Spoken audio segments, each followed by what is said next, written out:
أعوذ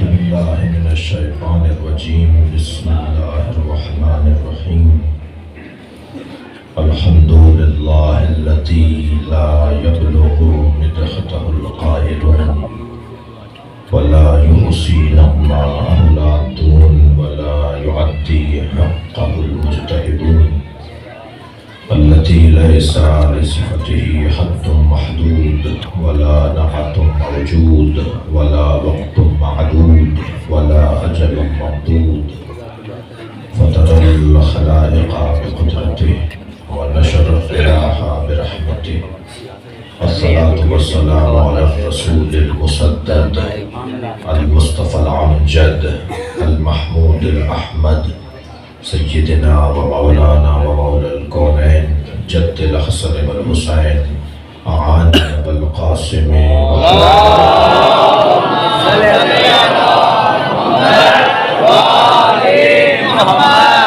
وآله الطيبين الطاهرين المعصومين الذين قال الله إنما يريد الله ليذهب عنكم الرجس أهل البيت ويطهركم تطهيرا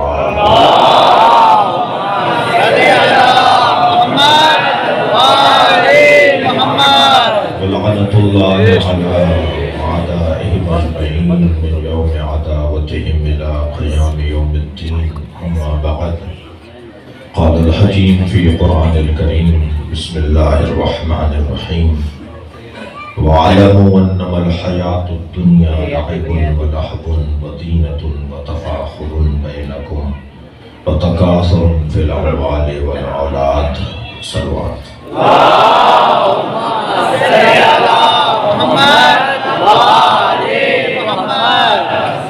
اللہ کریم اپنے قرآن میں حیات دنیاوی کو 3 حصوں میں تقسیم کر رہا ہے۔ مجمع ماشاءاللہ بہت بڑا ہے، ماشاءاللہ سب مولا حسین کے فقیر بیٹھے ہیں۔ یہاں جو 2 کروڑ کی گاڑی میں بیٹھ کر آیا ہے وہ بھی مجلس میں فقیر ہے۔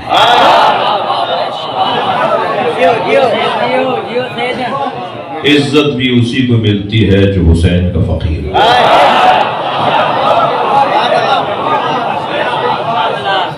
ہر ایک اپنی اپنی حاجتوں کو ذہن میں رکھتے ہوئے اس بچے نے بھی مجھے بیماروں کی لسٹ دی ہے، مریضوں کی، ان سب کی شفایابی کے لیے، آپ سب کی حاجات کی برابری کے لیے خلوص، سچائی اور انتہائی دل کی گہرائی سے نبی اور آل نبی پر صلوات دیا۔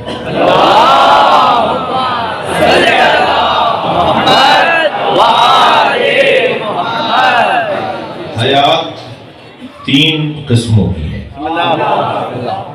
ایک حیات دنیاوی، ایک حیات برزخی اور ایک حیات اخروی۔ یہ جو میں اور آپ سانس لے رہے ہیں یہ دنیاوی حیات ہے۔ ہمارے جو بعض بزرگ رحلت کر گئے وہ برزخ میں ہیں، پھر اس کے بعد ایک اور زندگی شروع ہوگی جسے آخرت کی زندگی۔ اس زندگی سے پہلے بھی ایک زندگی تھی جو ہمیں یاد نہیں ہے، مگر قرآن ہم سے کہتا ہے کہ الم احد یا بنی آدم، الم احد یا بنی آدم ان لا تعبدوا الشیطان، اے بنی آدم کیا تم سے عہد نہیں لیا، تم سے وعدہ نہیں لیا کہ تم شیطان کی پیروی نہیں کرو گے؟ تو سب سے ایک ساتھ وعدہ لیا گیا ہے، تو اس کا مطلب ہے کہ سب ایک ساتھ تھے، مگر ہمیں یاد نہیں ہے۔ اللہ نے روحوں کو سب کو ایک ساتھ خلق کیا، مثلا میرے اور آپ کے پردادا اور میں اور آپ اور ہماری اولادوں میں جو ہمارے 5واں پوتا آنے والا ہے وہ ان سب کی روحیں ایک ساتھ بنی ہیں۔ یہ اللہ کی مرضی ہے کہ کسی کی روح کو دادا کی روح بنا دیا، کسی کی روح کو پڑپوتے کی روح بنا دیا، کسی کی روح کے پوتے کی روح بنا دیا، مگر روحیں ساری ساتھ بنی ہیں. تبھی کبھی ہمیں کسی اجنبی جگہ پر کوئی شخص نظر آتا ہے تو وہ اپنا سا نظر آتا ہے، اس لیے کہ روح ساتھ تھی. ان روحوں سے اللہ نے 3 وعدے لیے، ایک اپنی وحدانیت کا، ایک سرکار کی نبوت کا، ایک علی مولا کی ولایت.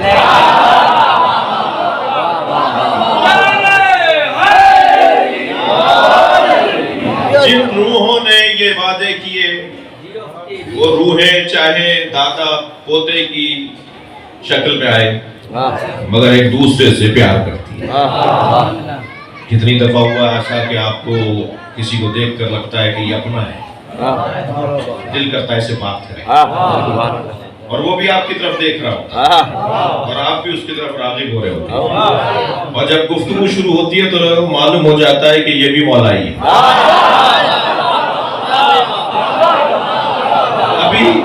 ابھی ہمیں معلوم نہیں تھا کہ وہ بھی مولائی ہے جی، اور مگر دل کہہ رہا تھا کہ یہ بھی مولائی ہے. وہ دل نہیں کہہ رہا تھا، روح سے بات کر رہی ہے.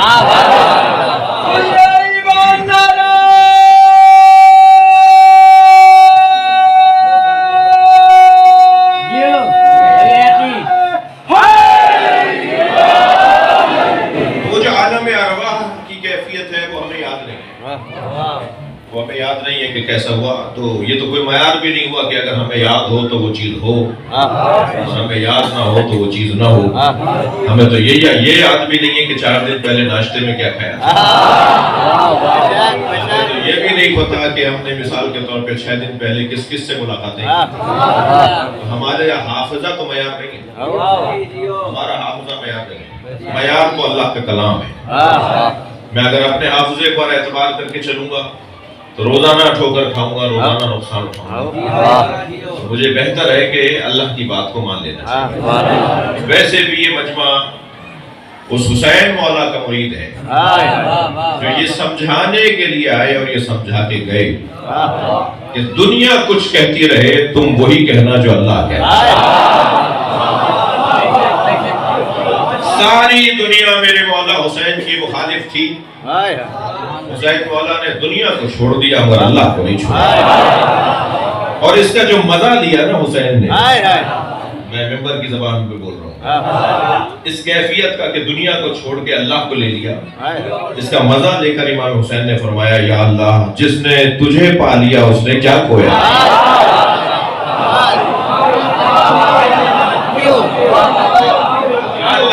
جس نے تجھے پا لیا اس نے کیا کھویا، اور جس نے تجھے کھو دیا اسے کیا ملا. مولا حسین کے جملے. اور پھر فرماتے ہیں جس نے اللہ کی خاطر لوگوں کو چھوڑا اسے لوگ بھی ملے، اللہ بھی ملا. اور جس نے لوگوں کی خاطر اللہ کو چھوڑ دیا اسے نہ لوگ ملے نہ اللہ.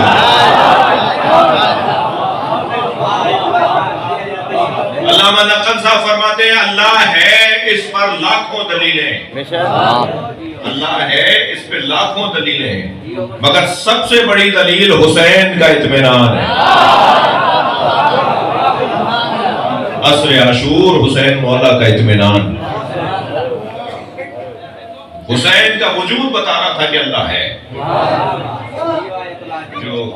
جو اپنی بچی کی پیاس کو دیکھ کر پتھر ہٹائیں، تازہ پانی ابلنے لگے، اور سکینہ بی بی آگے بڑھیں اور حسین مولا کی آواز آئے کہ پانی پیو گی تو امت کی نجات نہیں ہوگی، امت کی بخشش نہیں ہوگی. قربان جائیں اس بچی پر. بڑھتے ہوئے قدم پیاسی بچی کے رک گئے. فرمایا بابا میں پیاسی رہوں گی. اللہ کے وجود پر حسین کا پورا گھرانہ دلیل ہے. میں نے بڑے دہلیے دیکھے، میں نے بہت ملحد دیکھے، مگر جب بات حسین کی آتی ہے مسلمان ہو جاتا ہے.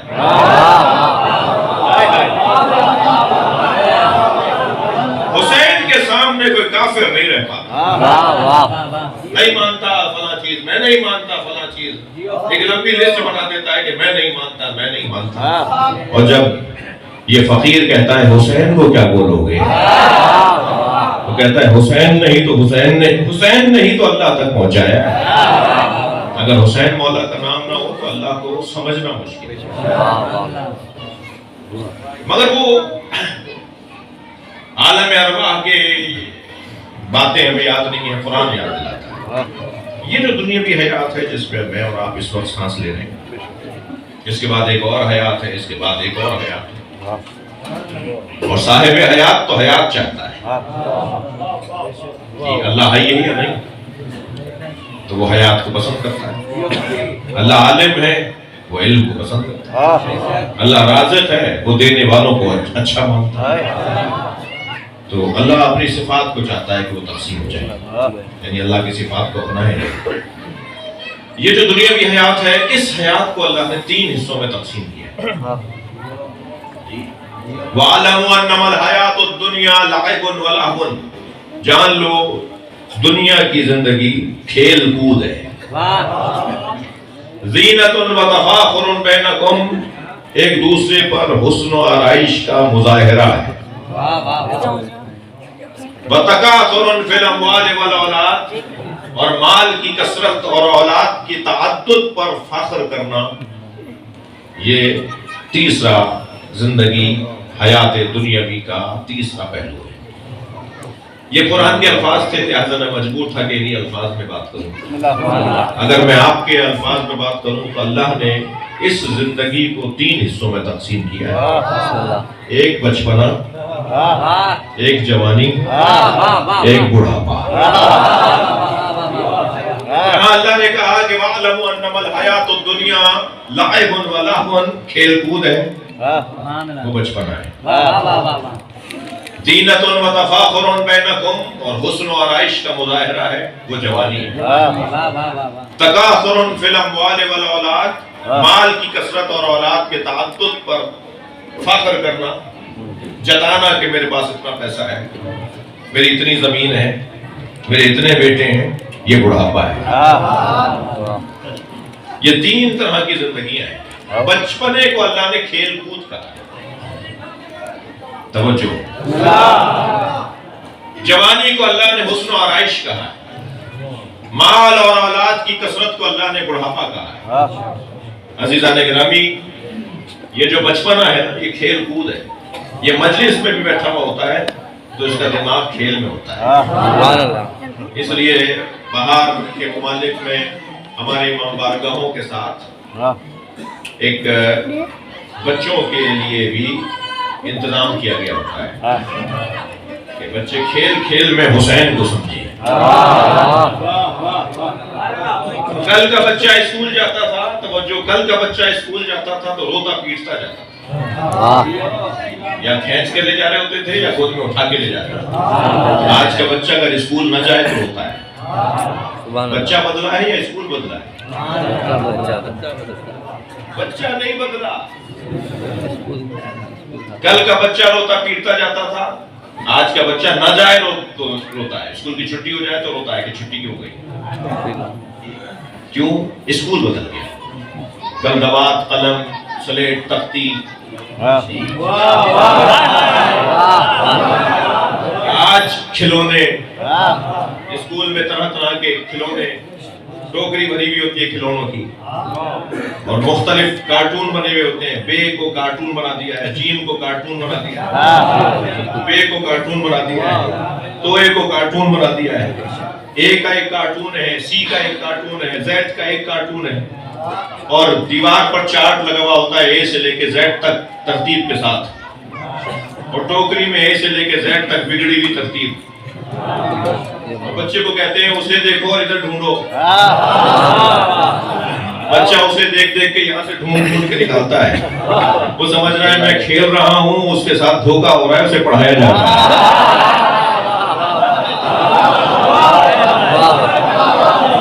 اور وہ کھیل کھیل میں وہ سمجھ رہا ہے کہ میں نے کھیل رہا ہوں. وہ کھیل کھیل میں اے سے لے کے زیڈ تک الفابیٹ سیکھ لیتا ہے، الف سے لے کر یا تک حروف تہجی سیکھ لیتا ہے، 1 سے لے کے 100 تک گنتی سیکھ لیتا ہے، اور اگر وہ گھر آتا ہے تو اسے وہ کھلونے نہیں ملتے تو کہتا ہے صبح کب آئے گی، اسکول کب جاؤں گا۔ تو آج کے جدید نظام تعلیم نے بچوں کے لیے نمونے رکھ دیے۔ بچے کا مزاج ہے، اسے نمونہ پیش کرو گے تو وہ جلدی سمجھے گا۔ یا آج کا جدید نظام تعلیم غرور نہ کرے کہ انہوں نے کوئی کارنامہ کیا ہے، یہ کام تو اللہ کا پرانا ہے۔ اس نے تورات، زبور، انجیل، قرآن میں آیتیں بھی رکھی ہیں اور اہل بیت کی تصویریں بھی رکھی ہیں۔ تم قرآن کی آیتوں کو نکالتے رہو، علی اور حسن حسین سے جوڑتے رہو۔ صلوات پڑھے محمد و آلہ۔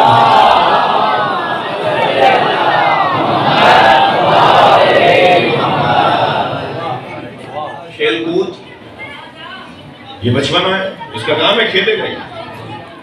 میری بیوی فرماتی ہے مجھے بچوں کی 5 خصلتیں اچھی لگتی ہیں۔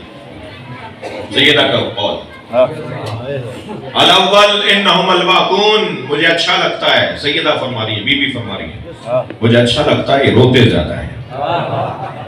ہم تو مولانا شریفی صاحب کے پاس لے جاتے ہیں کہ روتا زیادہ ہے دعا کم کر دیں،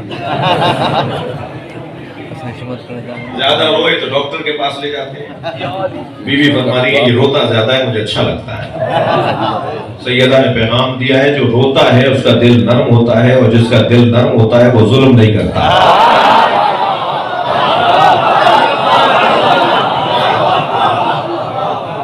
بچے دل کے نرم ہوتے ہیں۔ آپ نے غور کیا نا کہ عورتیں اور بچے جلدی روتے ہیں، اس لیے دل نرم ہوتا ہے۔ اور الحمدللہ ہم پر اللہ کا کرم بالائے کرم یہ ہے کہ ہمیں رونے والی قوم بنایا ہے۔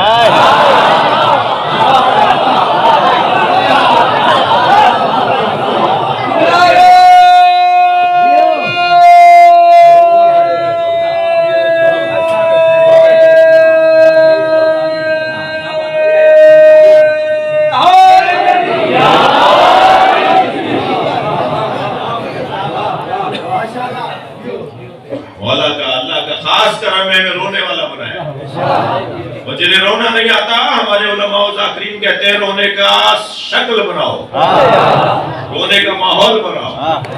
رونا نہ آتا ہو تو اللہ سے آنسو مانگو۔ جو قوم روتی ہے وہ کسی کو رلاتی نہیں ہے۔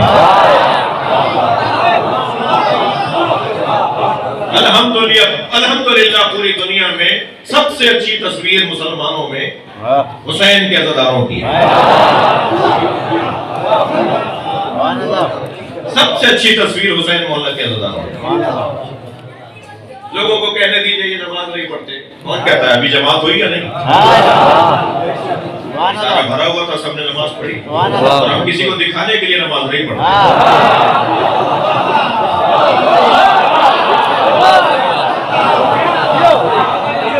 الحمدللہ کون کہتا ہے ہمارے روزہ دار نہیں ہے؟ ہم تو 8 منٹ زیادہ روزہ رکھتے ہیں۔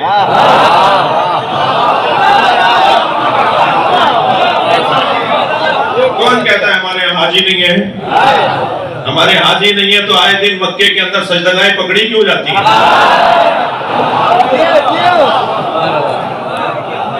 الحمدللہ زکات دینے والے بھی ہیں، خمس دینے والے بھی ہیں، اور جہاد کرنے والے بھی ہیں۔ تو الحمدللہ جس انداز سے یہ پوری قوم، پوری عالم میں، انسانیت میں، مسلمانوں میں سب سے اچھی تصویر حسین مولا کے عزادار۔ میں شیعہ سنی کی بات نہیں کر رہا، خبردار، میں نے شیعہ سنی کی تو بات ہی نہیں کی، میں خود شہنشاہ حسین نقوی سنی ہوں۔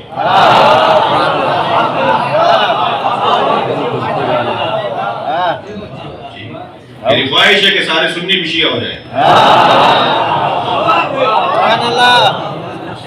یہ تو بات ہی نہیں ہو رہی، بات تو حسین مولا کے عزاداروں کی ہو رہی۔ مجلس بھی ویسے بھی میں سندھ میں پڑھ رہا ہوں، سندھ کا تو حسن ہی کچھ اور ہے۔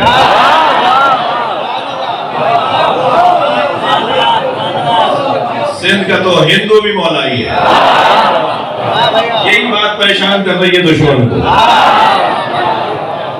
میں نے یہ بات کی جو ابھی کی ہے، ایک جگہ میں نے یہ بات بات کی کچھ عرصے بعد سندھ کے ایک بہت بڑے ہندو وڈیرے کا مجھے فون آیا، اچھا بڑا زمیندار شخص ہے، کہنے لگے جی آپ کا یہ کلپ سن کے میں نے اپنے پوتے کا نام علی آنند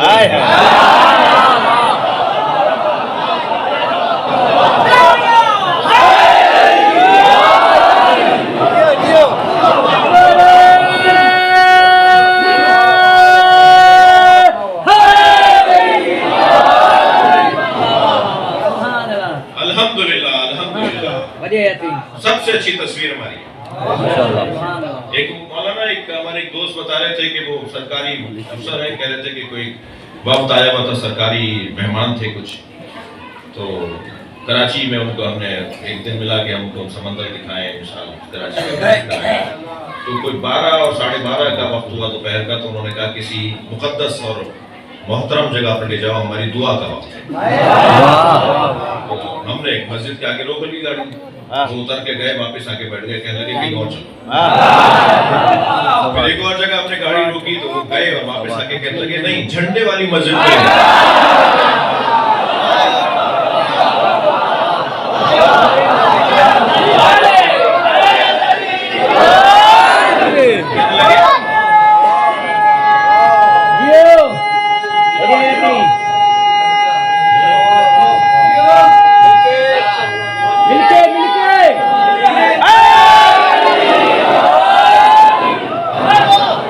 وہ جو جھنڈے والے مسلمان ہیں وہ کسی کو مارتے نہیں ہیں۔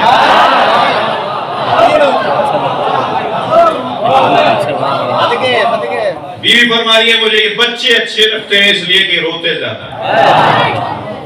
بیمار بچہ اور ہے، بچہ اور ہے، اگر بیمار ہے تو علاج کروانا چاہیے۔ مولانا سے سن کے آئے روئے تو اسے دوا نہیں کرنا، میرا یہ مطلب بھی نہیں ہے، بڑا نقصان ہو سکتا ہے، لیکن نہیں ڈاکٹر کہہ رہا ہے کوئی بیماری نہیں، بچہ ہے، بچہ روتا ہے، سوتے سوتے روئے گا، بات پہ روئے گا، چھوٹی چھوٹی بات پہ روئے گا، اسے پریشان نہیں ہونا چاہیے۔ ایک اور بھی جملہ کہہ لوں، بچوں کا زیادہ رونا اللہ کی تسبیح ہے، اور اللہ کی تسبیح کو روکنے والا اللہ نہیں، اللہ کا چاہنے والا نہیں ہوتا۔ برداشت کرو، مولانا بچہ بہت روتا تو بچہ ہے نہیں، جب تمہاری جوتیاں اس کے پیروں میں نہیں آ رہی تو تمہاری عقل اس کی عقل میں کیسے آئے گی؟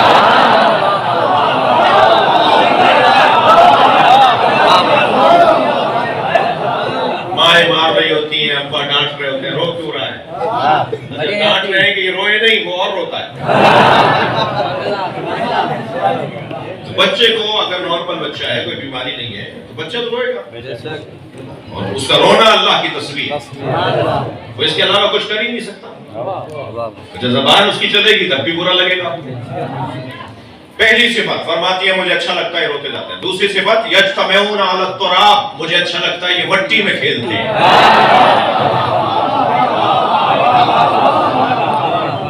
اماں اجلے سے کپڑے پہناتی ہے، کنگا منگا کر کے، لوشن پاؤڈر لگا کے بچے کو تیار کر کے بھیجتی ہے، یہ کچھ ہی دیر میں گندا سندا گھر میں آتا ہے، کہتی ہے کہ میں نے تو تمہیں سنوار کر بنایا تھا، یہ کیا کر کے آئے؟ کیا جی باہر گیا تھا، سارے بچے مٹی میں کھیل رہے تھے، میں بھی کھیل رہا تھا۔ تو یہ بچہ یہ خیال ہی نہیں کرتا کہ یہ مٹی ہے۔ بیوی کہتی ہے مجھے اچھا لگتا ہے، بچہ متکبر نہیں ہوتا، یہ زمین پہ بیٹھ جاتا ہے، یہ اپنی شخصیت کا قائل نہیں ہے، یہ پروٹوکول کا قائل نہیں ہے۔ تکبر جس میں ہو بیوی کو اچھا نہیں لگتا۔ الثانی الثالث یعمرون ثم یخربون، یہ مٹی کے کھلونے بناتے ہیں، مٹی کو جمع کر کے اس میں گھر بنائیں گے، سرنگ بنائیں گے، پتلے بنائیں گے، کھیلتے رہیں گے، بہت دیر کھیلنے کے بعد جب کھیل ختم ہوگا تو لات مار کے توڑ دیں گے، خود محنت سے گھنٹوں بنائیں گے اور اس کے بعد لات مار کے توڑ دیں گے۔ بیوی فرما رہی مجھے اچھا لگتا ہے یہ مٹی کے کھلونے بناتے ہیں اور توڑ دیتے ہیں۔ سیدہ یہ پیغام دینا چاہ رہی ہیں اپنی دنیا سے تعلق توڑ دیا کرو۔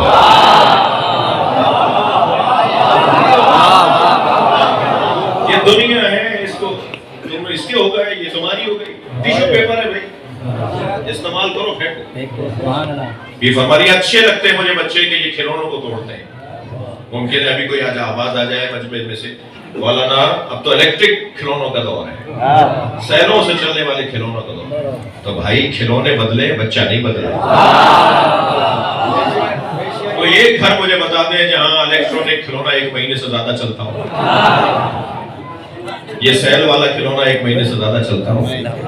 1 مہینے سے پہلے ہی یہ اس کو کھول دیتا ہے، جب اس کا دل بھر جاتا ہے نا، کہتا ہے یہ چلتا کیسے، کھول دیتا ہے، اور جب وہ کھولتا ہے تو اس سے بند نہیں ہوتا، اور پھر وہ پھکا ہوا پڑا ہوتا ہے، کیوں نہیں کھیل رہے، چل نہیں رہا ہے۔ اسی بچے سے بیٹا تمہارے لیے 2000 روپے کا لایا تھا، کھیل کیوں نہیں رہے ہو؟ کہتا ہے یہ چل نہیں رہا۔ کیوں نہیں چل رہا؟ میں نے اسے کھولا تھا، بند نہیں ہوا۔ الیکٹرانک کھلونے بھی 1 مہینے سے زیادہ نہیں چلتے، تو کھلونا بدلا ہے، بچہ نہیں بدلا۔ یہ فرما رہی ہے مجھے اچھا لگتا ہے، اللہ اکبر، سیدہ کا جملہ سنیں، مجھے اچھا لگتا ہے، لا یدخرون لغد، یہ آج کا کام کل پہ نہیں چھوڑتے، یہی چاہیے، ابھی چاہیے، ٹافی چاہیے، آئس کریم چاہیے، کل دلوا دیں گے نہیں، ابھی چاہیے، اس سے اچھی دلوا دیں گے نہیں، ابھی چاہیے۔ سیدہ فرما رہی ہے مجھے یہ بچے اچھے لگتے ہیں، یہ آج کا کام آج کرتے ہیں، کل میں جو چھوڑ دیتے ہیں نا بڑے لوگ، بیوی کو اچھا نہیں لگتا۔ 5ویں صفت فرماتی ہیں یختصمون بغیر حقد، یہ لڑتے ہیں مگر دلوں میں کینہ نہیں رکھتے۔ سیدہ کی عظمت پہ صلوات پڑھیں۔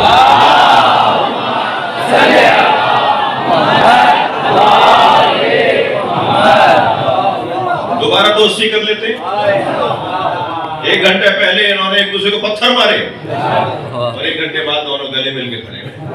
اچھا ابا نے ابا سے لڑائی کر لی، تمہارے بیٹے نے میرے بیٹے کو مارا ہے، لڑ بھیڑ کر مرنا جینا اٹھا کر واپس آ رہے تھے، دیکھا وہی دوبارہ کھیل رہے تھے، ارے بھائی تمہاری وجہ سے تو ہم لڑ کر آ گئے، جن میں لڑائی تھی ان میں ہی کینہ نہیں ہے، آپ بھی جائیے جا کے دوستی کر لیجیے۔ یہ بچے لڑتے ہیں مگر دلوں میں کینہ نہیں رہتے، بیوی کو اچھا لگتا ہے۔ ہم 20-20 سال پرانی باتوں کے لیے بیٹھے، 5 سال پہلے میرے بھتیجے نے مجھے سلام نہیں کیا تھا، اب تک وہ دماغ سے ہی نہیں نکل رہا سلام۔ کیا یہ کون سی شریعت میں لکھا ہے کہ ہمیشہ چھوٹا بڑے کو سلام کرے؟ دنیا کا کوئی بڑا مصطفیٰ سرکار سے بڑا ہے؟ نبی مکرم سے بڑا ہے دنیا کو کوئی بڑا؟ تو مدینے کے تو بچوں سے یہ نہیں ہو پایا کہ نبی کو پہلے سلام کر لیں۔ سارے مدینے کے بچوں نے طے کیا کہ آج ہم پہلے سلام کریں گے، یہ ہمیں سلام کرنے دیتے نہیں ہیں، خود پہلے سے کر دیتے ہیں۔ دیوار کے پیچھے چھپ کے کھڑے ہوئے، جب سرکار جیسے آگے بڑھیں گے ہم سلام کی آواز لگائیں گے۔ سرکار نے مڑنے سے پہلے فرمایا جو چھپے کھڑے ہیں ان پہ میرا سلام۔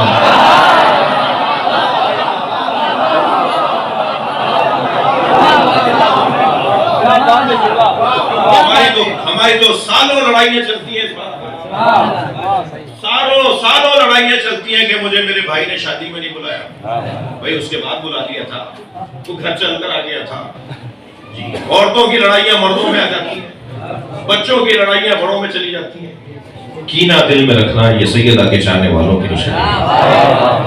میں سید ہوں، ہاتھ جوڑ کے آپ سے کہہ رہا ہوں، اگر آج تک کسی کی آپ کے دل میں برائی ہے تو حسین مولا کی خاطر اسے معاف کر دو۔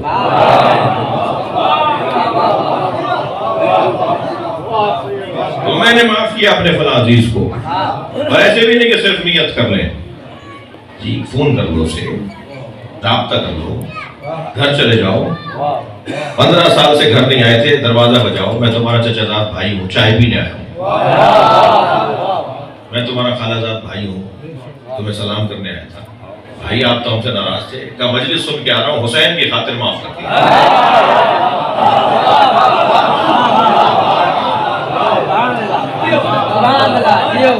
میں اس ممبر کی قسم کھا کے، اس مولا عباس کے علم کی قسم کھا کے کہہ رہا ہوں، آپ پھر دیکھیے گا کہ رزق کتنا بڑھے گا۔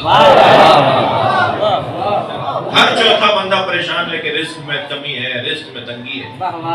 رزق بڑھانے کا ایک رستہ صلہ رحمی ہے، رشتہ داروں سے دوستی بڑھاؤ، رشتہ داروں سے تعلقات بہتر کرو، خود بخود رزق بڑھتا چلا جائے گا۔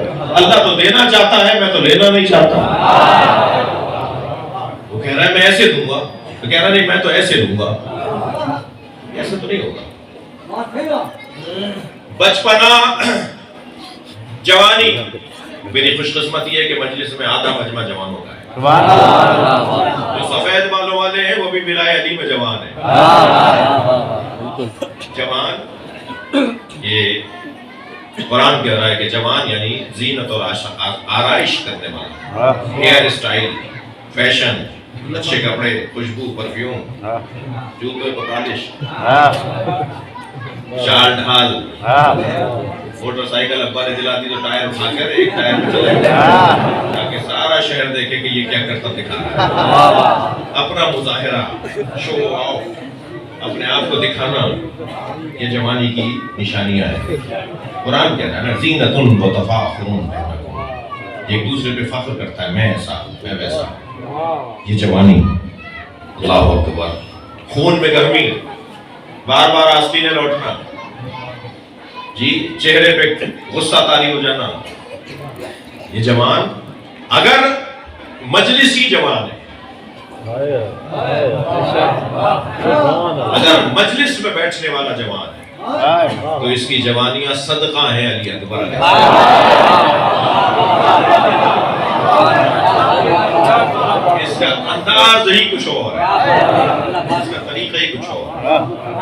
یہ حسن لے کر آتا ہے اس بات میں کہ میں مجلس میں کیسے بیٹھوں گا. یہ حسن لاتا ہے کہ میں نماز جماعت میں پہلی صف میں بیٹھوں گا.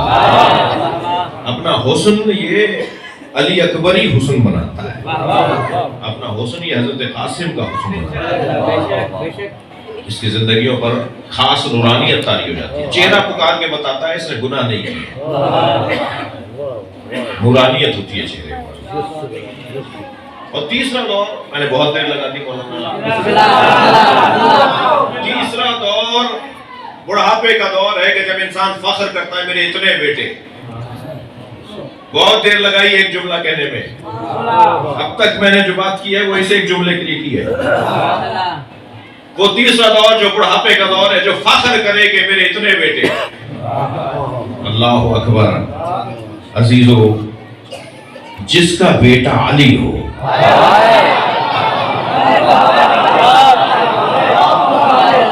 اللہ اکبر. لفظ اور بہتر کروں، وہ کیسا بوڑھا ہوگا جس کا بیٹا علی ہو، جس باپ کو ابو طالب کہا جاتا ہے، جو فخر کرتا ہوا نظر آئے کہ میں علی کا باپ ہوں. ساری دنیا کا شیعہ فخر کرتا ہے نا میں علی کا شیعہ ہوں. ساری دنیا کے پتے فخر کرتے ہیں نا کہ ہم علی کے چاہنے والے ہیں. ساری دنیا کے پودے فخر کرتے ہیں کہ ہم علی کا کلمہ پڑھتے ہیں. ساری دنیا کے کنکر پتھر فخر کرتے ہیں کہ ہم علی کے ماننے والے ہیں. سب سے پہلے جس پتھر نے علی علی بولا تھا وہ ہماری ہاتھوں کی زینت ہے. روڈ پہ بڑے پتھر پڑے ہوئے ہوں گے، سب کی انگوٹھی نہیں بنواتے آپ. اللہ نے عقیق کے پتھر کو عزت کیوں دی ہے؟ اس لیے کہ پتھروں میں وہ پتھر ہے جس نے علی علی بولا ہے. بڑے سے بڑے لوگوں کی جیب میں قلم لگا ہوا ہوتا ہے. قلم کو عزت اللہ نے کیوں دی ہے؟ اول من کتب بالقلم وهو ادریس علیہ السلام. سب سے پہلے جس نے قلم سے لکھا وہ حضرت ادریس علیہ السلام. اول من کتب بالقلم وهو ادریس کتب بالقلم علی. ادریس نے سب سے پہلے علی لکھا تھا.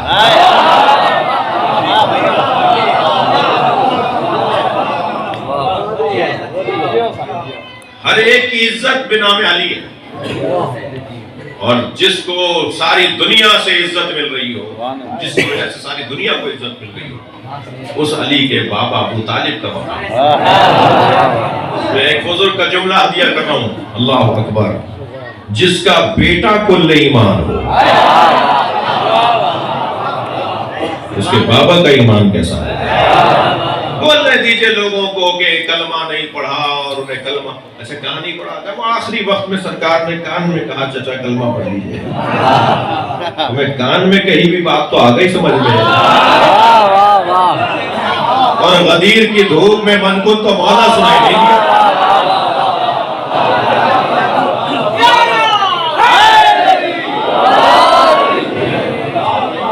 عجیب منطق ہے. بھائی چاچا بھتیجے کی بات تھی، تمہیں کس نے بتایا کہ وہ یہ کہہ رہے ہیں؟ اور ساری دنیا کچھ کہتی رہے، ہمیں تو وہ کہنا ہے جو اللہ کہہ رہا ہے۔ ساری دنیا کہتی رہے کہ ابو طالب نے کلمہ نہیں پڑھا، کہتے رہو، مگر قرآن سورہ انفال میں اللہ کیا کہتا ہے؟ والذین آووا ونصروا اولئک هم المؤمنون حقا لہم مغفرۃ ورزق کریم۔ جنہوں نے میرے نبی کو پناہ دی، جنہوں نے میرے نبی کی مدد کی، وہی واقعی مومن ہیں۔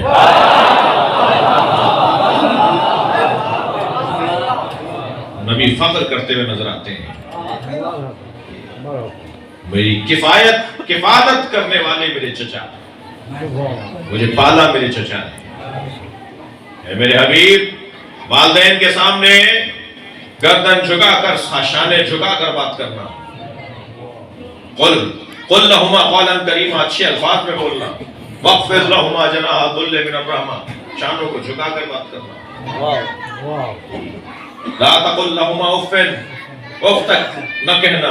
یہ کون سے نبی کے ماں باپ ہیں جن کے لیے قرآن میں آیت آئی ہے؟ جن کے لیے قرآن میں آیت آئی ہے، نبی سے اللہ بات کر رہے ہیں۔ وہ ابو طالب ہیں، یہ فاطمہ بنت اسد ہے، جن کے سامنے سرکار کھڑے ہو جاتے ہوں۔ آج مسلمان ان کے سامنے کھڑا ہوگا، ان سے بات کر رہا ہے۔ عظمت ابو طالب، بات بہت ہی وسیع ہے، بڑا پسندیدہ میرا مضمون ہے، مگر پہلے ہی میں 1 گھنٹے سے زیادہ لیٹ ہوں۔ مولانا کی فرمائش پر حاضر ہوں انشاءاللہ۔ کچھ دن بعد بھی شاید اس واقعے میں حاضری ہے۔ جی ہاں 15 تاریخ پہ،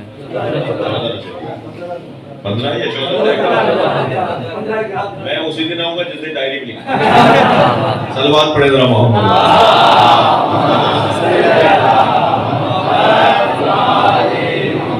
معاف کیجیے گا کوئی بات میری ناگوار نہ گزرے۔ بسم اللہ سر، بسم اللہ۔ یتیم خانوں پر مولانا لکھ دیتے ایک حدیث، انا وکافل الیتیم کہاتین فی الجنہ۔ نبی نے فرمایا میں اور یتیم پالنے والا جنت میں ان 2 انگلیوں کی طرح ساتھ ساتھ رہیں گے۔ یتیم خانوں کی دیواروں پہ لکھ دیتے ہیں تاکہ چندہ ملے۔ میں اور یتیم پالنے والا جنت میں ان 2 انگلیوں کی طرح، نبی نے فرمایا، سرکار نے ایسے ہی فرمایا، ایسے ہی اشارہ کیا، انا وکافل الیتیم کہاتین فی الجنہ، میں اور یتیم پالنے والا ایسے جنت میں ساتھ ہوں۔ امت کا عام یتیم اگر کوئی پالے تو وہ نبی کے ساتھ ہو، اور جو نبی یتیم پالے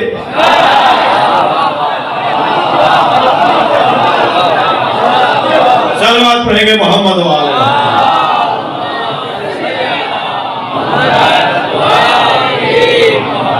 تو ابو طالب کہہ رہے ہیں معاذاللہ پنڈلیوں تک دوزخ میں، معاذاللہ پنڈلیوں تک حضرت ابو طالب معاذاللہ۔ کہاں لکھا ہوا ہے؟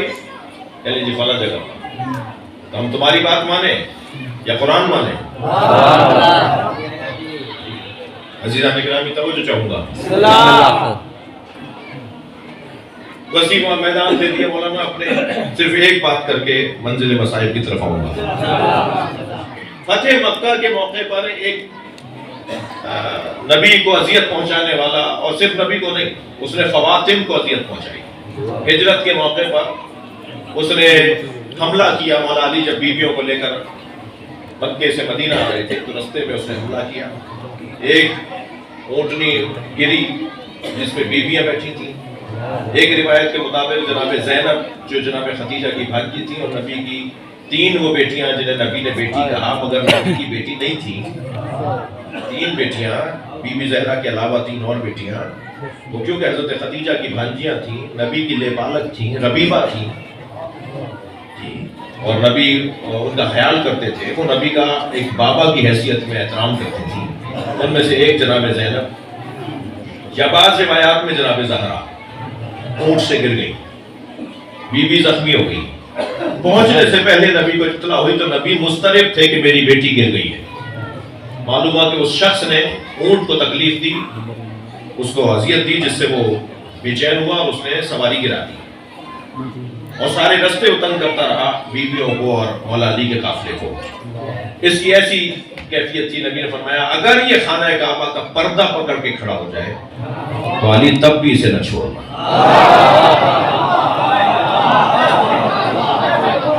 جب اس اسے معلوم ہوا کہ علی کو یہ حکم ملا ہے تو وہ کعبے کی طرف جانے کے بجائے کبھی اس گھر میں بھاگ رہا تھا کبھی اس گھر میں، تاکہ کسی طرح سے مکے سے فرار ہو جائے۔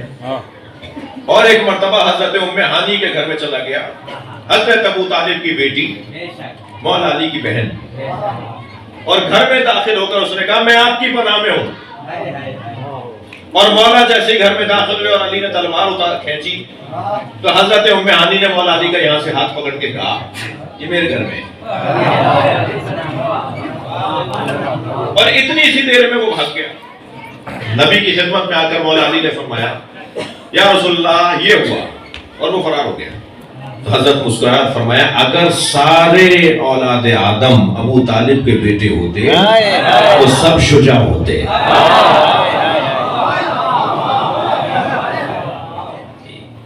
جیسے علی تم شجاع ہو، تمہاری بہن کی بھی یہی کیفیت ہے۔ واہ واہ واہ واہ، توجہ کر لیا؟ بسم اللہ سر، بسم اللہ۔ سارا گھرانہ شجاعوں کا ہے، یہ سب کے سب بہادر لوگ، اپنی زبان کا لفظ کہہ رہا ہوں، مرد لوگ۔ کسی کو اگر اس گھر کی بیویاں پناہ دیتی تھی، حضرت ام البنین پناہ دیتی تھی۔ اگر کوئی آ کے کہتا تھا ام البنین میں آپ کو آپ کی ضمانت میں آنا چاہتا ہوں، یہ اس گھرانے کی کرامت ہے۔ ابو طالب مولا کھلانے والوں میں سے تھے، مانگنے والوں میں سے نہیں تھے، پوری نسل کھلانے والی ہے۔ اس مجلس کے اختتام پہ دروازہ ہے، امام بارگاہ کے اینڈ میں دروازہ ہے۔ اگر میرے بانی مجلس میرے عزیز کہیں جی تبرک بٹے گا، کھلایا نہیں جائے گا، اور کوئی ٹوکرا لے کے تبرک بانٹ رہا ہو تو دینے والا ایک ہے، لینے والے 1000 ہے۔ دھکا لگے گا، ہوا چھلے گا، انگوٹھا جی ٹوٹے گا، دھکا لگے گا، آوازیں لگیں گی چاچا مجھے دے دو، کوئی کہے گا ماموں مجھے دے دو، اور وہ مڑ مڑ کے دیکھے گا یہ میرا بھانجا کہاں سے آ گیا۔ یہ پرانا مزاج ہے، اگر کچھ مطلب ہو تو پھر رشتہ داریاں بناؤ۔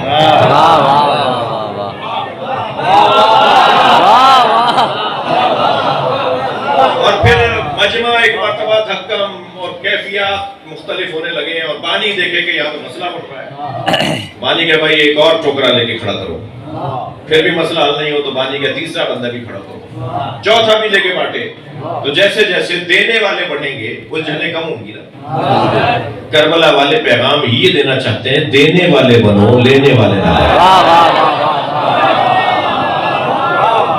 جتنا معاشرے میں دینے والوں کی تعداد بڑھے گی الجھنیں ختم ہوتی چلی جائیں گی۔ لہذا وہ آئیڈیل زمانہ آنے والا ہے کہ جب لوگ صدقہ لے کر فقیروں کو ڈھونڈیں گے، اور جسے فقیر سمجھ کے صدقہ دیں گے وہ آگے سے بڑھ کر کہے گا میں بھی دینے نکلا ہوں،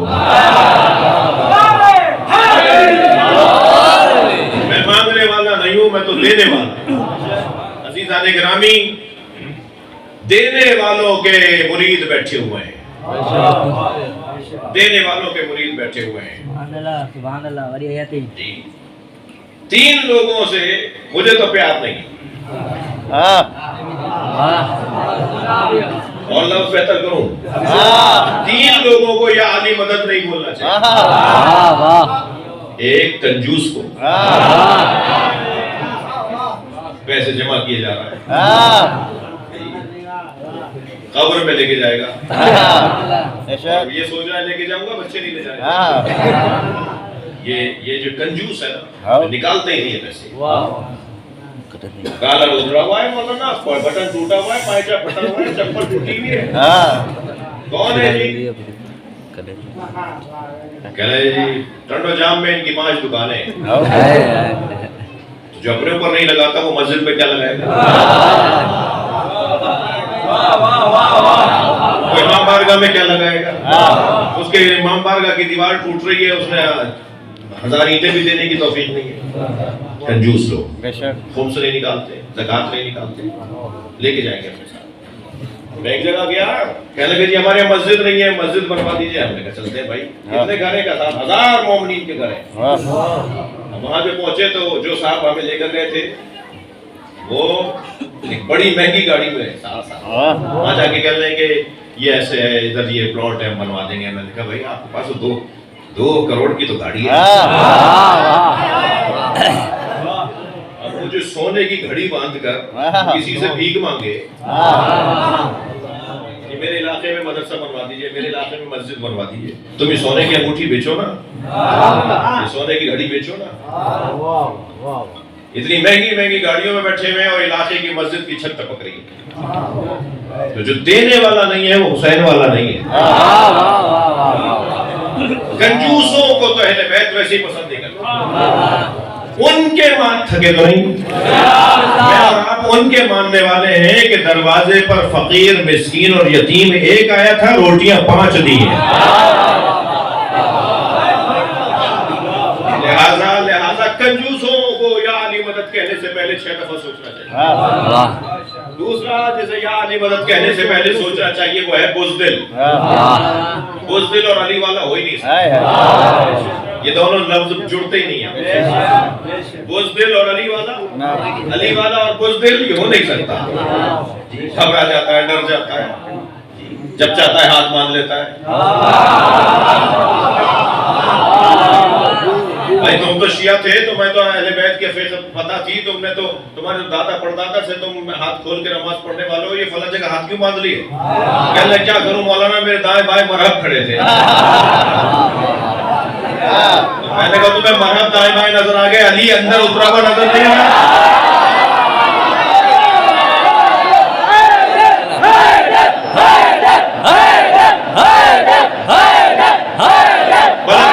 بات پڑھیں گے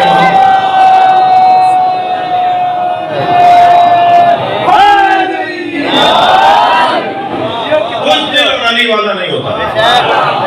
خبردار، گھبراہٹ، پریشانی، اور وہ بھی کسی بڑے آدمی سے جو روک داب کس سے بات کر رہا ہوں، بدتمیزی سے بول رہا ہوں. مولا علی کے مرید بیٹھے ہوئے ہدیہ کر رہا ہوں کچھ آپ کو. مولا علی فرماتے ہیں کہ مجھے جب خضر علیہ السلام نے ہدیہ دیا نا، ما احسن تبادل الاغنیاء علی الفقراء خشیۃ باللہ، کتنا اچھا ہے کہ اغنیاء فقیروں سے جھک کر ملے اللہ سے ڈرتے ہوئے. پیسے والے لوگ ناداروں سے جھک کر ملے اللہ سے ڈرتے ہوئے. جب مجھے خضر نے یہ جملہ تعلیم دیا تو ہدیہ کیا تو میں نے خضر کو کہا مجھ سے بھی کچھ لیجئے. یا بعض جگہ ہے کہ حضرت خضر نے فرمایا مجھے بھی کچھ دیجئے، تو مولا نے فرمایا ما احسن تکبر الفقراء علی الاغنیاء ثقۃ باللہ، کتنا اچھا ہے کہ غریب امیر سے اکڑ کر بات کرے، اللہ پہ بھروسہ کرتے ہوئے. علی مولا غریبوں اور فقیروں کو اعتماد دے رہے ہیں. غریب ہو ذلیل نہیں ہو، غریب اور ہے ذلیل اور ہے. فقیر ہو ذلیل نہیں ہو.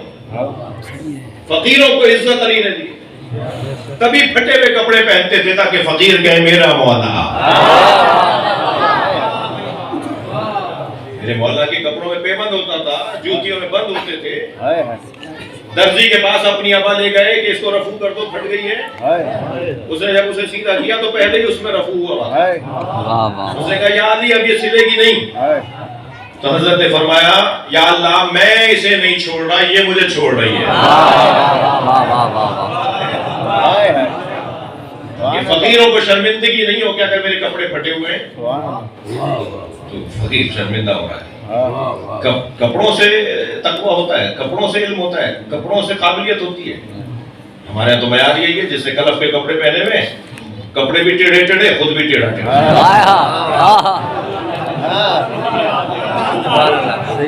کپڑے بھی اکڑے ہوئے، گردن بھی اکڑی. یہ کپڑوں میں کلف ہے یا گردن میں کلف ہے؟ بڑی گاڑی سے اتر رہا ہے، ہم بڑھ کر سلام کرتے ہیں، کوئی بڑا ہے بھائی. سائیکل پہ کوئی آ رہا ہے وہ سلام بھی کر رہا ہے تو جواب نہیں دے رہے.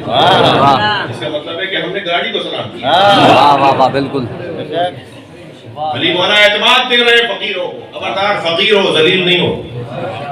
میرے مولا نبی فرماتے ہیں کہ جب مزدور مزدوری کر کے لوٹتا ہے تو میں مصطفیٰ اس کے ہاتھوں کا بوسہ لینے کو تیار. ہمارے ماحول یہ ہے کہ ہر شخص گورنر لگنا چاہتا ہے. میں جوانوں سے بات کر رہا ہوں. سرکاری نوکری دلوا دیجیے, کیا کرو گے؟ ہر شخص چاہتا ہے پیدائشی گورنر ہو. یہ کیا بات ہے؟ مزدوری کرنا, محنت کرنا, کام کرنا, بوری اٹھانا, اینٹیں پتھر اٹھانا, کیا ہے اس میں؟ مانگنا عیب ہے, محنت کرنا عیب نہیں. مانگنے والا ذلیل ہے, محنت کرنے والا عزیز ہے. توجہ کر لیا آپ نے؟ عزیزان گرامی, یہ گھرانہ دینے والوں کا گھرانہ ہے. آپ مجھ سے ناراض نہ ہو, زیادہ نصیحتیں نہ سنیں. یہ گھرانہ دینے والوں کا گھرانہ ہے. اور دوسرا وہ بندہ جس کو مولا کا نام لینے سے پہلے 6 دفعہ سوچنا چاہیے, وہ کنجوس ہے, وہ بزدل ہے. اور تیسرا بندہ جو اہل بیت کو اچھا نہیں لگتا, وہ ہے تنگ نظر, گھٹا ہوا دماغ, چھوٹا دماغ. وہ پنجابی ہے, وہ پٹھان ہے, وہ مہاجر ہے, وہ سندھی ہے, پھر سندھی ہے, وہ لغاری ہے, کوئی ہے. وہ مہاجر ہے تو وہ حیدرآباد دکن کا ہے, تو وہ آگرہ کا ہے, تو وہ لکھنؤ کا ہے. تنگ نظریہ. ذات پات کے اندر ہم نے ایک دوسرے کی فضیلتیں ڈھونڈنا شروع کر دی. واہ واہ واہ. تنگ نظریہ. پھر اور تھوڑے سے آگے بڑھتے ہیں, وہ سنی ہے, یہ شیعہ ہے.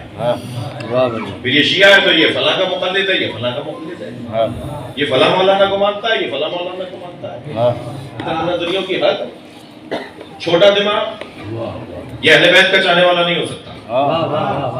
اہل بیت کا چاہنے والے کا ایک ہی رشتہ ہے, اور وہ ہے علی. سب ایک ہیں, ایک رشتے میں جڑے ہوئے ہیں, وہ ہے ولایت علی, ہے محبت علی. لہذا کوئی شیعہ یہ نہیں کہہ سکتا کہ میں کسی سنی سے زیادہ علی مولا کو چاہتا ہوں. کیا معلوم کہ کوئی سنی کی محبت مولا علی سے کسی ظاہری شیعہ سے اچھی ہو. بے احترامی کسی کی نہ ہو, بے ادبی کسی کی نہ ہو. عزیزان گرامی, تنگ نظری اہل بیت کو پسند نہیں ہے. یہ اتنے حسین اور عظیم گھرانے کو ہم یاد کرنے بیٹھے ہیں, جنہوں نے کربلا کے میدان میں علی اکبر علیہ السلام کا لاشا اٹھا کر بھی آخری وقت میں فرمایا توبہ کر لو, میرے خون سے اپنے ہاتھوں کو رنگین نہیں کرو. ایک یزیدی سپاہی کہتا ہے کہ میں نے دیکھا حسین کی تلوار گردن پر آ جاتی تھی کسی سپاہی کے, اور حسین تلوار ہٹا لیتے تھے تاکہ وہ بھاگ جائے. کہتا ہے میں نے 10 لوگ ایسے دیکھے کہ ایک ہلکی سی حسین کی تلوار کو جنبش ہو تو اس کی گردن اتر جائے, مگر حسین نے گردن اتارے بغیر تلوار ہٹائی تاکہ وہ چلا جائے. کہتا ہے میں نے 10 سپاہیوں کو دیکھا کہ وہ حسین سے ہاتھوں مارے جاتے مگر حسین نے مارا نہیں. تو میں اپنا گھوڑا آگے لے آیا, حسین جس طرف آ رہے تھے, دور سے میں نے آواز دی, حسین میں دیکھ رہا ہوں آپ لوگوں کو چھوڑ دیتے ہیں. تو وہیں سے فوراً بلا فاصلہ مولا حسین نے آواز دی, کہا اس کی نسل میں مومن آنے والا ہے. یعنی اس کیفیت میں بھی حسین مولا کو یہ احساس ہے کہ اسے نہیں مارنا جو ہدایت پا جائے گا. کریم مولا کا گھرانہ. کبھی غور فرمایا سکینہ بی بی نے کتنے ظلم برداشت کیے, مگر ہمیشہ امت کی ہدایت ہی ہوا کی. کبھی کبھی میں بھی 4 دن پہلے لوٹا ہوں, چند دن پہلے جناب سکینہ کو سلام کر کے آیا ہوں. آپ کے لیے دعا کی ہے, آج بھی دعا کر رہا ہوں. اللہ آپ سب کو چھوٹی بی بی کا بازار دکھائے. حسین کی 4 سالہ بچی, بڑا جگر تھا اس بی بی کا, بڑا حوصلہ تھا اس بی بی کا. کبھی غور کیا کہ زندان شام میں ان کی رحلت کیسے ہوئی؟ دل بند ہو جانے سے. یہ بی بی کب تک برداشت کرتی ہے, کہاں تک برداشت کرتی ہے؟ سلام ہو امام سجاد پر. امام سجاد کا نام آتا ہے نا تو رونگٹے کھڑے ہوتے ہیں. مولا سجاد کے سامنے ان کی بہن پہ ہاتھ اٹھایا جاتا تھا، اور امام صابر امام ابن ربی نامی ایک راوی ہے، کہتا ہے کہ میں شام میں ایک سرائے میں مسافر خانے میں ٹھہرا ہوا تھا، سو رہا تھا کہ شادیانے بجنے کی آواز آئی، ڈھول تاشے شہنائیاں بجائی جا رہی، لوگ رقص کر رہے تھے اور گانے گا رہے تھے۔ میں نے اٹھ کر برابر والے حجرے میں ٹھہرے ایک مسافر سے پوچھا کہ آج مسلمانوں کی کوئی عید تو نہیں ہے، مسلمان آج جشن کیوں منا رہے ہیں؟ تو اس نے کہا کربلا میں ایک باغی کو مارا ہے، اس کے بچوں کو اسیر بنا کے لائے اور اس جنگ کے چیخنے پر جشن منایا جاتا ہے۔ ابن ربی کہتا ہے مجھے سمجھ میں نہیں آیا کہ آخر یہ کون باغی تھا جسے کربلا میں مارا ہے، بچوں کو اسیر بنایا ہے۔ کہتا ہے میں اپنے مسافر خانے سے باہر نکلا تو میں نے عجیب منظر دیکھا کہ کٹے ہوئے سر ہیں جو نیزوں کی انیوں پر سوار ہیں، ظالموں نے سر اٹھائے ہوئے ہیں، نیزے اٹھائے ہوئے ہیں۔ پھر ایک تھوڑی دیر کے لیے میری نگاہ گئی کہ کچھ بیویاں ہیں جن کو رسیوں میں باندھا ہوا ہے۔ پھر میری نگاہ گئی کہ آگے آگے ایک اسیر چل رہا ہے جس کے ہاتھوں میں ہتھکڑیاں ہیں، پیروں میں بیڑیاں ہیں، گردن میں توق ڈلا ہوا ہے۔ تو کہتا ہے میں ان کے قریب چلا گیا اور میں نے کہا کہ تم نے کیا کیا تھا کربلا میں، جو تمہیں مار کر تمہیں اسیر بنا کر لے آئے؟ تو انہوں نے گردن اٹھائی اور کہا ابن ربی تم شام کے رہنے والے تو نہیں ہو؟ کہتا ہے میرا ہاتھ پیر کانپنے لگے، یہ کون ہے جو میرے نام سے جانتے ہیں؟ میں نے کہا آپ کون ہیں؟ کہا میں علی ابن الحسین زین العابدین۔ کہتا ہے میرے ہاتھ پیر کانپے، میں نے کہا مولا حسین کہاں ہے؟ کہا ابن ربی کو جو نیزے کی انی پہ قرآن سر پڑھ رہا ہے وہ میرے بابا حسین کا سر ہے، وہ دوسرا سر میرے بھائی علی اکبر کا ہے، وہ جو گھوڑے کی گردن میں سر لٹکا ہوا ہے وہ میرے چچا عباس کا ہے۔ اور ابن ربی زیادہ نہ پوچھنا، یہ بیویاں وہ ہیں جن میں زینب بھی ہے، جن میں میری ماں بہنیں بھی ہیں۔ ابن ربی کہتا ہے میں نے تلوار نکالنا چاہی تو امام نے فرمایا تلوار نہیں نکالو، اللہ کسی امیر اور کسی سخی کو یہ دن نہ دکھائے۔ جو جملہ میں سنانے جا رہا ہوں، امام نے فرمایا تمہارے پاس پیسے کتنے ہیں؟ کہ مولا میرے پاس 2000 درہم ہے۔ فرمایا جاؤ کچھ چادریں خرید کر لیں۔ اللہ اکبر، جو رونے ہیں اپنی آواز کو آزاد کریں گے۔ میں اسی روایت پہ اپنے بیان کو مکمل کروں گا۔ فرمایا جاؤ کچھ چادریں خرید کر لے آؤ۔ ابن ربی کہتا ہے میں نے 1000 درہم سے چادریں خریدی، امام کے پاس آیا تو امام نے فرمایا جاؤ آہستہ آہستہ ان بیویوں کو چادریں دے دو۔ کہتا ہے میں نے بیویوں کو چادریں دی، بیویوں کے سروں پہ چادریں آئیں۔ میں امام کے پاس آیا تو ابھی کچھ دیر ہی گزری تھی کہ کچھ نیزہ بردار لوگ آئے اور دوبارہ واہ حجابہ کے نوحے بلند ہوئے، پھر وہ چادریں اتار لی گئی۔ میں امام کے پاس آیا، مولا حکم کرے۔ فرمایا تمہارے پاس کتنے پیسے بچے ہیں؟ کہا مولا میرے پاس 1000 درہم بچے ہیں۔ فرمایا جو نیزے اٹھائے ہوئے ہیں جن پر سر چڑھے ہوئے ہیں، یہ لوگ شام کے دربار میں پیسوں کا انعام کا انتظار ہے، یہ پیسے لینے جا رہے ہیں، انہیں پیسے دے دے کے کہو کہ سروں کو آگے لے جاؤ تاکہ لوگ سروں کو دیکھیں، میری پھوپھی کی طرف نہ دیکھیں۔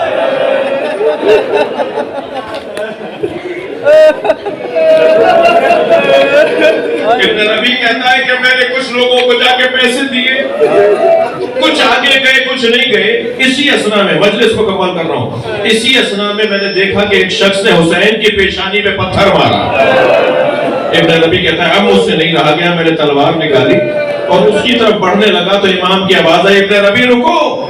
میں رکا تو میں نے مڑ کر دیکھا امام کی طرف۔ امام نے فرمایا صبر کرو، تم سے ایک پتھر برداشت نہیں ہو رہا، ہم کربلا سے پتھر کھاتے آ رہے ہیں، ہمیں دربار شام میں جانے دو،